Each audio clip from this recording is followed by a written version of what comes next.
This is Great Chefs of France, featuring some of the country's top artisans from Rouen to Lyon, from Paris to Cannes. Welcome to a culinary tour of some of the world's preeminent dining destinations. This time from Paris, Eric Frechon. From Lyon, Jean-Paul Lacombe.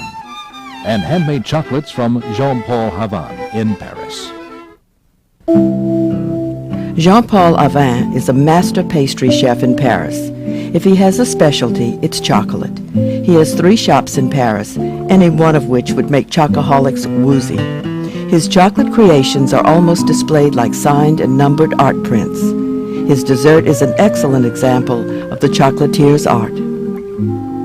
For this demonstration, we use Marc Cosnard de Closet's translation. Allez-y quand vous voulez, chef. C'est bon.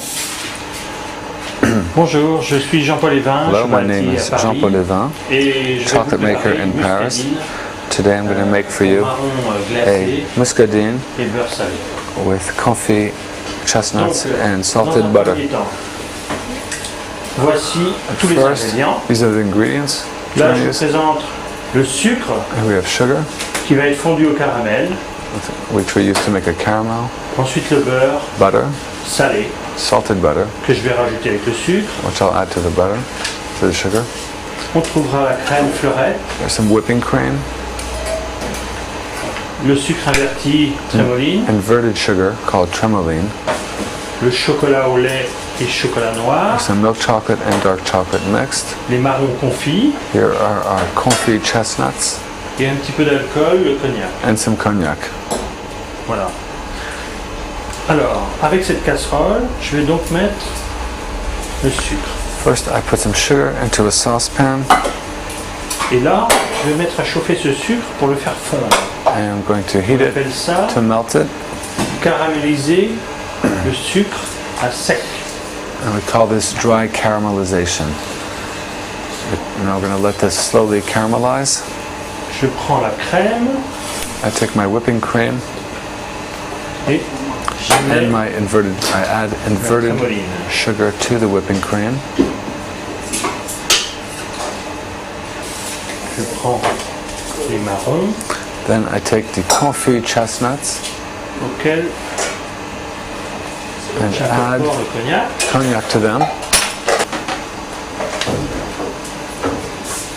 Donc là, le sucre commence à fondre doucement, on peut le voir, vous voyez. Here you can see the sugar is beginning to caramelize. Il y a une petite fumée qui se dégage. Avec une petite quantité, ce sera difficile de bien When le it starts- voir, mais bon. When it starts turning dark, a little smoke rises it, then we know it's ready. You can see the Et la mixing fumée, bowls on the other ça side. bouillonne, et voilà. So here the smoke Donc là, is il faut coming s'arrêter. up. Yeah, better over here. Hein, là, vous voyez, Just- si on continue Just sur le when laisse some faire, steam comes up, ça va brûler complètement. Donc là, on It's rajoute tout ready. de suite le beurre. Le beurre, now we add the butter directly to the caramel mixture. à chauffer. I'm going to heat the cream mixture. Donc c'est un petit peu comme ça qu'on peut faire aussi le caramel mou. This is how we can make a regular soft caramel. Et là, j'ajoute Now I'm adding la crème qui a bouilli avec the boiled cream and inverted sugar mixture. Each of these steps in making the ganache takes a while. Particularly important is temperature. Je la remets un petit peu de cul de poule simplement pour qu'elle refroidisse un petit peu. Now I pour this mixture back into a mixing bowl so that it will cool a little faster. Cet ustensile s'appelle la corne. We use this spatula, hand spatula, which we call a comb, Et ça permet de corner. and it helps to take all the sugar off of the wooden spoon. On appelle ça la corne parce qu'à l'origine on utilisait de la corne. Je vais pouvoir verser sur le chocolat.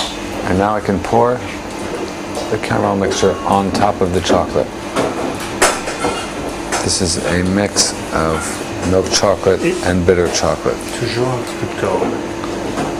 Use the spatula again to get all the caramel out.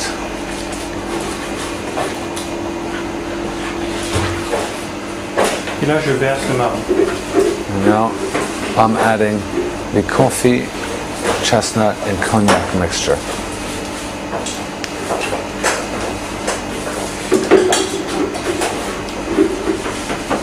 pas mettre To do le this caramel right, ou le liquide trop chaud sur le chocolat. you have to be careful that when you add the caramel to the chocolate, the caramel is not too hot. Afin de conserver la cristallisation du chocolat, c'est-à-dire You want the chocolate to crystallize il faut que la correctly. ganache soit lisse. You want the ganache to be smooth. Si on le fait trop chaud, If we do it, if the caramel is too hot when you add it on top of the chocolate, elle va être liquide mais pas très onctueuse. it will be liquid, but it won't be creamy. Voilà. The mixture is spread onto a sheet and put in a cool spot to set up. After cooling down, the ganache is piped onto paper, then returned to a cool place for a while. Chocolat, So here's my cooled ganache.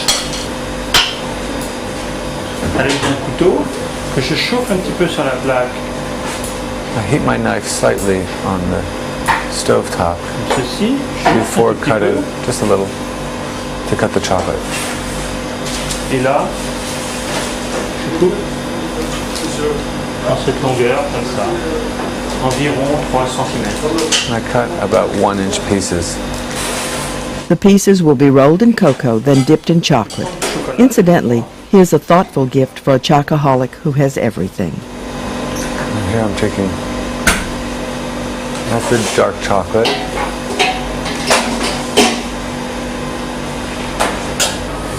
Voilà, donc le cacao sert un petit peu pour éviter que ça colle de trop. So the cocoa powder is put on top to prevent it from sticking too much. Voilà. And now we're going to dip these into the heated Mettre une fourchette. melted bitter chocolate. We use a fork for this. Comme ceci. We're dipping.